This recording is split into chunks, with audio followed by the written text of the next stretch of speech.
Halo, Assalamualaikum warahmatullahi wabarakatuh. Perkenalkan, nama saya Rizky Nursarifah dengan NIM belakang 096. Video ini ditujukan untuk memenuhi tugas akhir mata kuliah fonologi yang diampuh oleh Ibu Neneng Nurjana M.Hum. Nah, di sini saya akan menjelaskan analisis fonemik yang terdiri dari 1. Fonem dan pasangan minimal. 2. Tabel IPA. Ketiga, distribusi fonem. 4. Kluster. Dan kelima, alofon.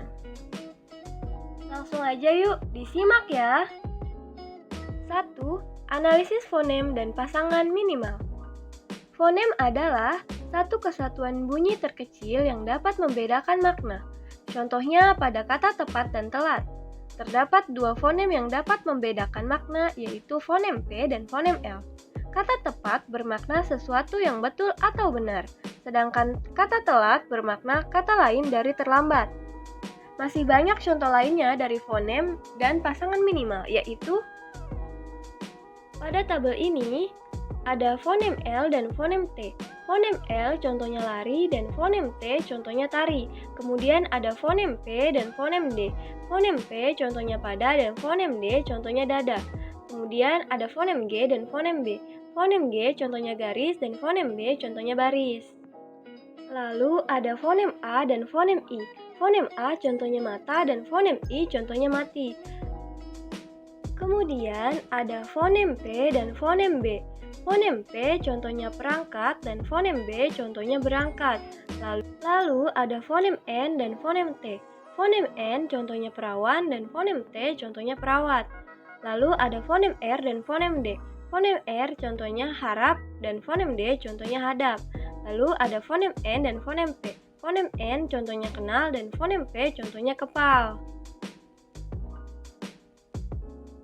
2. Tabel IPA berdasarkan fonem di tabel 1. Tabel IPA adalah sistem alfabet yang diterima dan dipakai secara luas sebagai medium rekam fonetik suara bahasa oral. Untuk lebih jelasnya, simak tabel berikut. Di sini, sudah saya dapatkan 3 fonem vokal yang berasal dari tabel 1 tadi. Berdasarkan tinggi rendahnya posisi lidah, bunyi-bunyi vokal dapat dibedakan dengan vokal tinggi atas yaitu bunyi I dan U, lalu vokal rendah yaitu A. Bunyi I dan A mulutnya tidak bundar, sedangkan U bentuk mulutnya bundar. Kemudian, saya mendapatkan fonem-fonem konsonan yang berasal dari tabel 1. Fonem tersebut adalah P, B, T, D, G, N, R, dan L. Sebagaimana berikut, fonem P dan B, cara artikulasinya, plosif atau letupan, serta tempat artikulasinya dibilabial. Contohnya P, apa, B, abba. Lalu fonem T dan D yaitu cara artikulasinya juga di plosif atau letupan. Lalu tempat artikulasinya di alveolar. Contohnya T, atta, D, ada. Lalu fonem G yaitu cara artikulasinya di plosif atau letupan. Lalu tempat artikulasinya di velar. Contohnya G, aga. 3. Distribusi fonem berdasarkan fonem di tabel 1.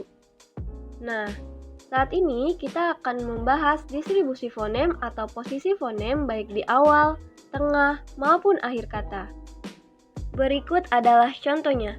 Fonem L di awal ada lari, di tengah ada halus, di akhir ada pacul. Fonem T di awal ada tari, di tengah ada mata, di akhir ada tepat. Fonem P di awal ada pada, di tengah ada tepat, di akhir ada hadap. Fonem D di awal ada depan, di tengah ada dada, di akhir tidak ada. Fonem G di awal ada garis, di tengah ada lagu, di akhir tidak ada, dan seterusnya. 4. Jenis klaster analisis fonem T. Setelah membahas distribusi fonem, mari kita beralih ke jenis klaster. Klaster ialah dua konsonan yang diucapkan sekaligus.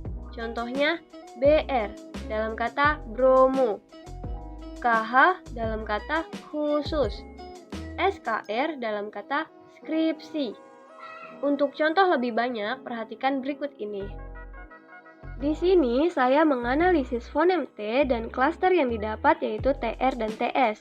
Pertama, TR, contoh katanya transmigrasi, Struktur silabelnya konsonan, konsonan, vokal, konsonan, konsonan. Struktur fonotatiknya onset, onset, nuklus, koda, koda. Kemudian ada TS, yaitu contoh katanya tsunami. Struktur silabelnya konsonan, konsonan vokal. Struktur fonotatiknya onset, onset, nuklus, dan seterusnya. 5. Alofon berdasarkan fonem di tabel 1. Alofon adalah variasi pelafalan. Dalam setiap bahasa memiliki kaidah alofon yang berbeda-beda. Perlu diketahui, menganalisis alofon hanya pada fonem vokal yaitu A, I, U, E, dan O. Berdasarkan tabel 1, saya menemukan fonem U dan fonem A. Fonem U suku kata terbukanya ular, uang, udang. Kata tersebut menjadi suku kata terbuka karena U di sini berdiri sendiri karena dipisahkan oleh satu silabel. Contohnya ular. Kemudian di suku kata tertutup contohnya kardus, kerudung, tandus karena suku katanya bertemu dengan fonem konsonan dalam satu silabel. Demikian yang dapat saya sampaikan mengenai analisis fonemik. Mohon maaf jika ada salah kata. Wabillahi taufiq wal hidayah. Wassalamualaikum warahmatullahi wabarakatuh.